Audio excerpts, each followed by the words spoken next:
তো বন্ধুরা, আজকে রান্না করব ইলিশ মাছ দিয়ে মুখি কচু। চলেন দেখি কিভাবে রান্না করি। প্রথমে কড়াইতে দিয়ে দিলাম খাঁটি সরিষার তেল। এবার দিয়ে দেবো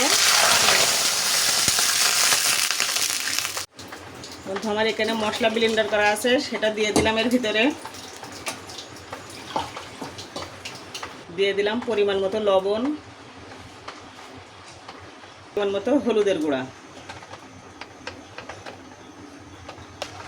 পানিটা যতক্ষণ পর্যন্ত ফুটে না যাবে ততক্ষণ পর্যন্ত অপেক্ষা করব।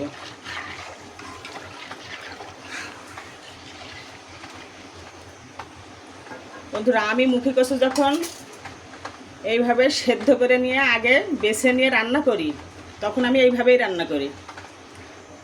আর যখন আমি বটিতে ছিলে যখন রান্না করি, তখন আমি শুধু কচুটা আগে কষিয়ে নিয়ে তারপরে আমি পানি দিই। তো আপনারা কে কীভাবে রান্না করেন আর আমার রান্নাটা কেমন হচ্ছে এটা কিন্তু আপনারা জানাবেন। তো এই যে আমার পানিটা ফুটে এসেছে, এবার দিয়ে দেব সেই সিদ্ধ করে রাখা কচুটা।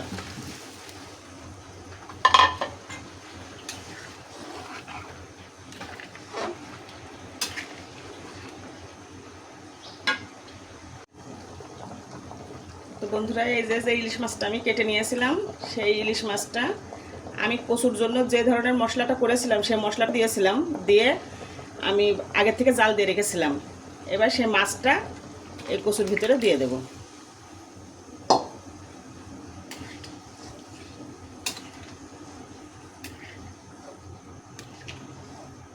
এবার যতক্ষণ না পর্যন্ত ঝোলে আসছে ততক্ষণ পর্যন্ত আমি অপেক্ষা করব। তো বন্ধুরা, হয়ে গেল আমার মুখি কচু দিয়ে ইলিশ মাছ রান্না। কেমন হয়েছে অবশ্যই কমেন্টে জানাবেন।